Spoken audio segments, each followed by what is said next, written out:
पल पल हुए सुहाने, प्रभु याद में तुम्हारी। पल पल हुए सुहाने, प्रभु याद में तुम्हारी।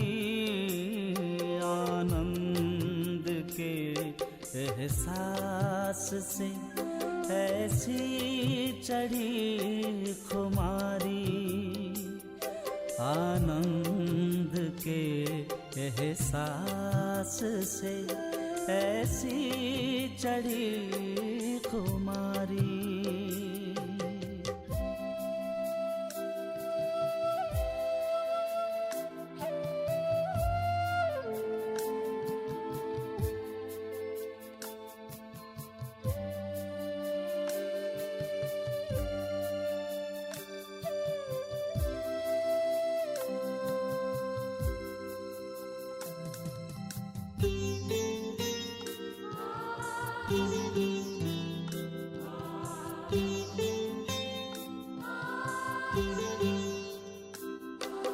शीतल शीतल किरणें मन को शीतल करती है। पंख लगाए उमंगों के दूर ले जाती है। तुम सा बनने की प्रभु हम कर रहे हैं तैयारी। ऐसी चढ़ी खुमारी।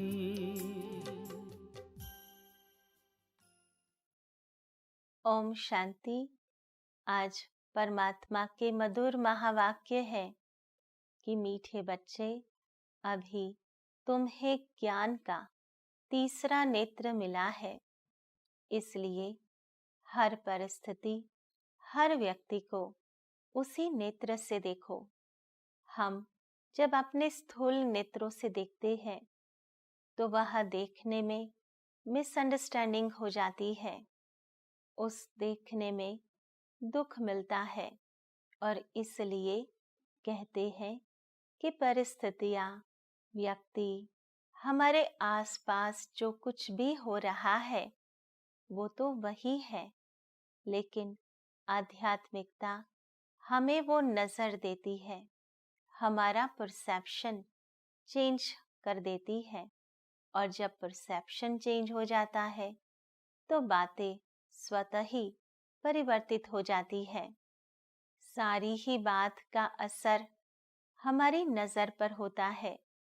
जब हम खुश होते हैं और कोई बात को देखते हैं तो वह बात का प्रभाव इतना नहीं पड़ता, परंतु जब हम दुखी होते हैं तो हर बात हमको दुखी नजर आती है। और इसलिए परमात्मा कहते हैं कि जैसा चश्मा पहनो संसार ऐसा ही दिखता है।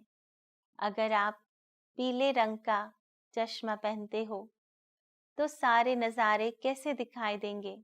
पीले ही दिखाई देंगे। लाल कलर का चश्मा पहनो तो संसार लाल नजर आएगा।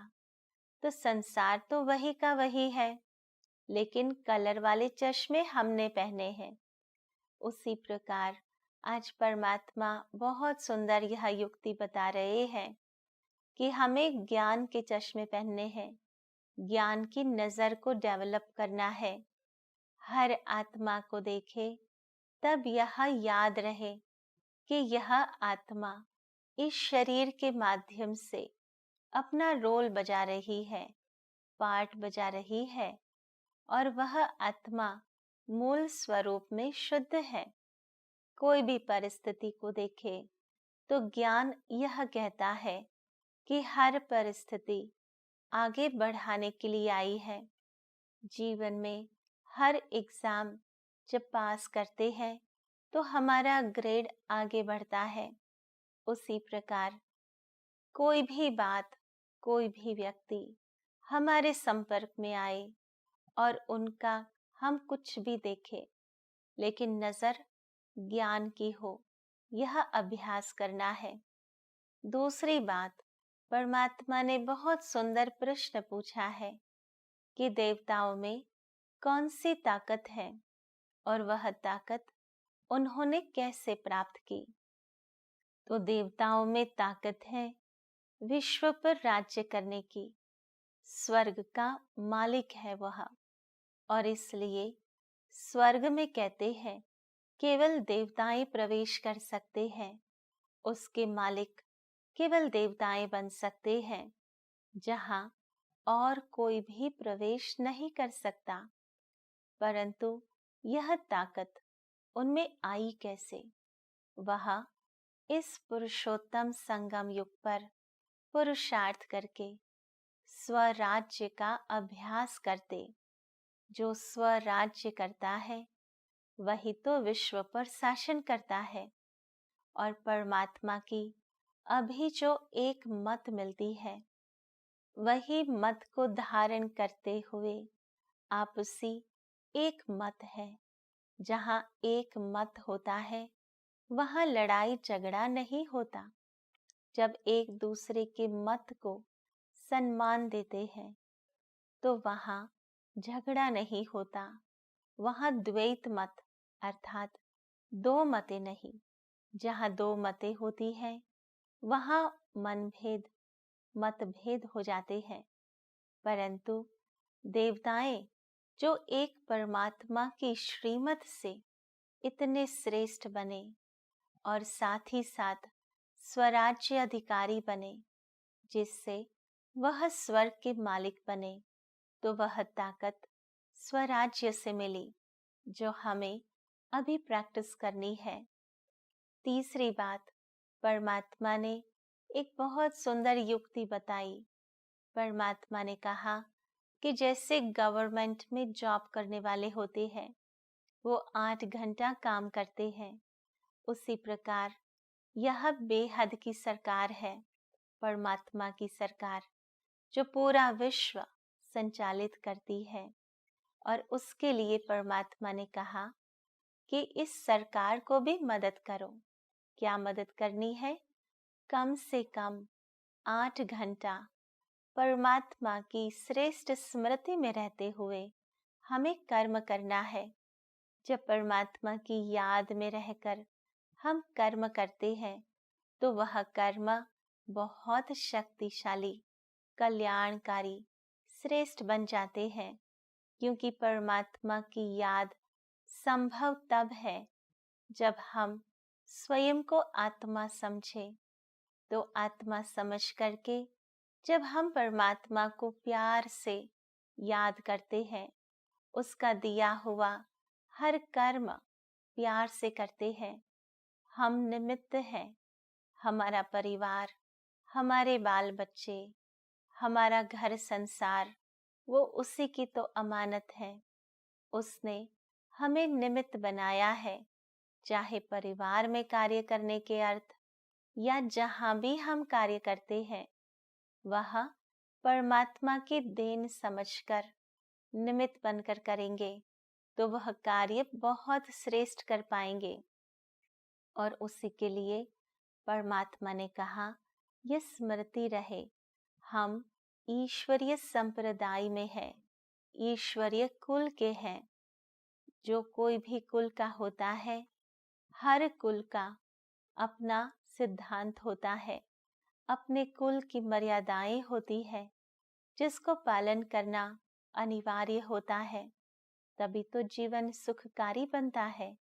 उसी प्रकार हम ईश्वरीय संप्रदाय के हैं, ईश्वरीय बच्चे हैं, ईश्वर के परिवार के, उसके कुल के हैं। तो हर कर्म उसकी श्रीमत अनुसार करना है, जिससे हमारे कर्म श्रेष्ठ बन जाएंगे। और चौथी बात, परमात्मा ने वरदान में कही। वरदान में कहा कि बेगर टू प्रिंस बन, हमें सर्वस्व त्यागी और भाग्यवान बनना है।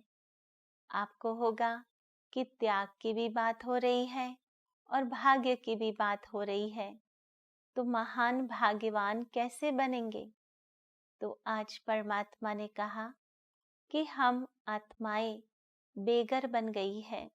बेगर अर्थात मांगने वाले। हम क्या मांगते हैं? हम शांति मांगते हैं, प्रेम मांगते हैं, खुशी मांगते हैं। और हमें लगता है कि दूसरों से जब हमें मान प्राप्त होगा, सम्मान प्राप्त होगा, तब हमें खुशी मिलेगी।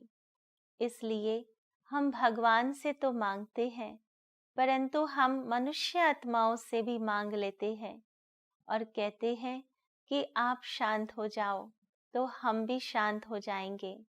आप हमें प्रेम करो, क्योंकि हमारे में वो प्रेम की कमी हो गई है। तो परमात्मा कहते हैं कि यह इच्छा का त्याग करना है। हमें कुछ भी नहीं चाहिए, किसी से भी नहीं चाहिए। हम तो प्रिंस बनने वाले हैं। आपने सुना होगा, जो भूतकाल में राजाएं होकर गए, तो वह राजाएं सदैव देते थे। उनके दर पर जो भी आता था वो खाली हाथ नहीं जाते थे। तो हम भी तो प्रिंस बनने वाले हैं भविष्य में, और आज परमात्मा के राजा बच्चे हैं। तो हम किसी को भी दे ले नहीं, किसी से वो संकल्प भी नहीं आना चाहिए। जब हम यह मांगने की इच्छा का त्याग करेंगे, तब हम महान भाग्यशाली बन जाएंगे। आज से हम संकल्प करेंगे कि हमें सूक्ष्म में भी किसी से कुछ भी मांगना नहीं है। न शांति मांगनी है, न प्यार मांगना है, न मान मांगना है। तो हम हैं दाता के बच्चे। जो भी हमारे संपर्क में आए, हमें उसको देना है, और दे तब सकेंगे जब हम भरपूर होंगे। तो हमें हर रोज सुबह उठ करके परमात्मा की याद से स्वयं में शांति भरनी है।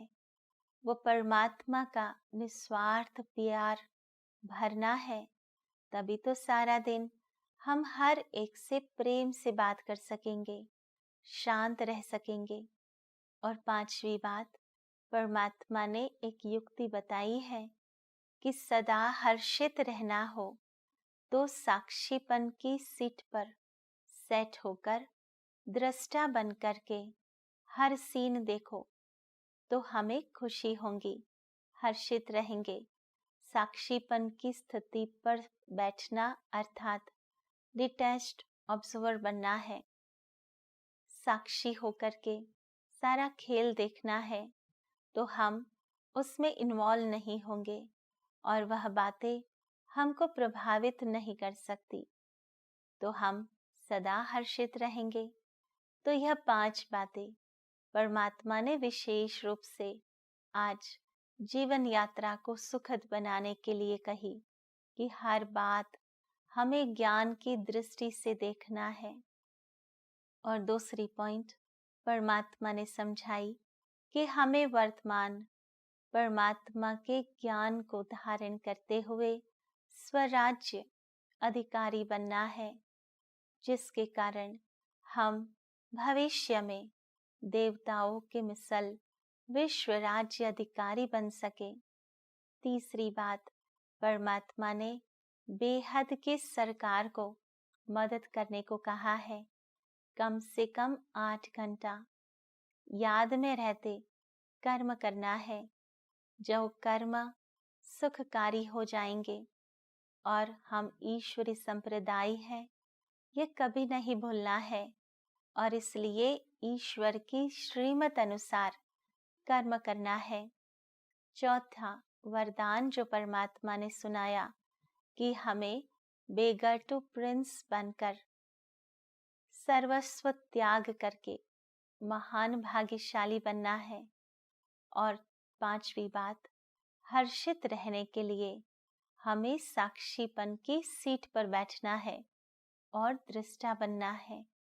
तो आओ चले इन 5 बातों का अनुभव करने, जो फिर सारे दिन हम प्रैक्टिस कर सके। तो अपने मन और बुद्धि को मेरे शब्दों में एकाग्र करेंगे। ओम शांति मस्तिष्क के मध्य में विराजमान। मैं ज्ञान स्वरूप आत्मा हूँ।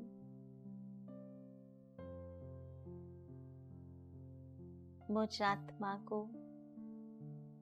यह 2 स्थूल नेत्र तो मिले हैं, परंतु मुझे बुद्धि रूपी नेत्र से, ज्ञान की नजर से हर बात को देखना है। हर आत्मा श्रेष्ठ है, शुद्ध है, हर सीन कल्याणकारी है, हर बात कल्याणकारी है।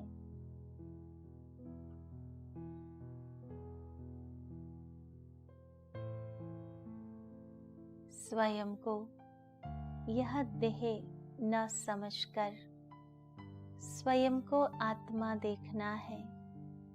यही तो ज्ञान है। जब मैं आत्मा की स्मृति में स्थित हो जाती हूँ,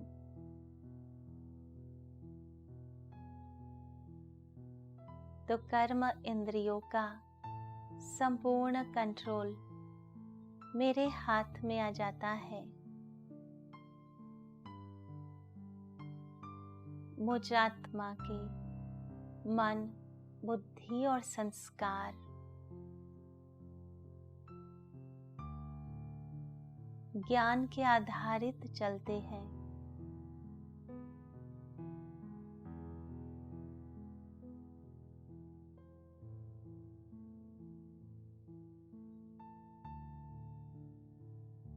स्वयं को आत्मा समझती हूँ तो सर्व संबंधों में परमात्मा याद आते हैं, जो सर्व गुणों के सागर है।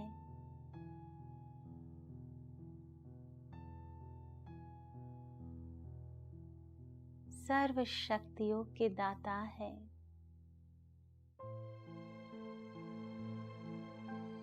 मैं उसकी संतान,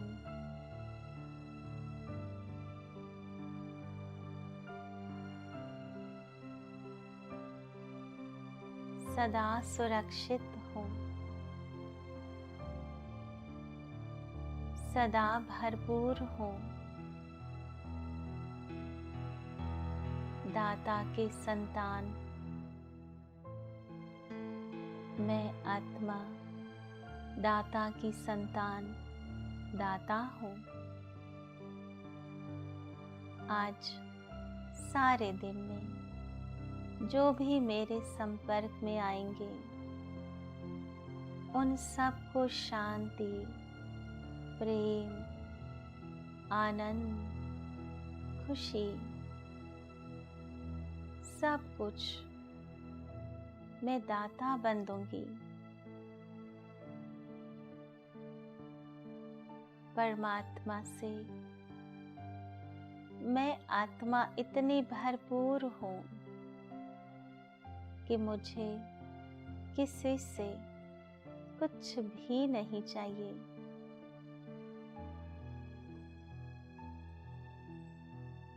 मैं तो सदैव देने वाली हूँ।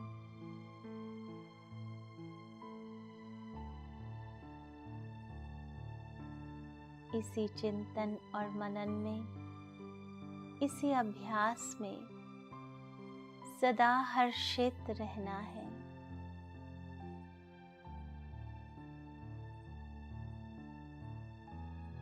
ओम शांति शांति शांति।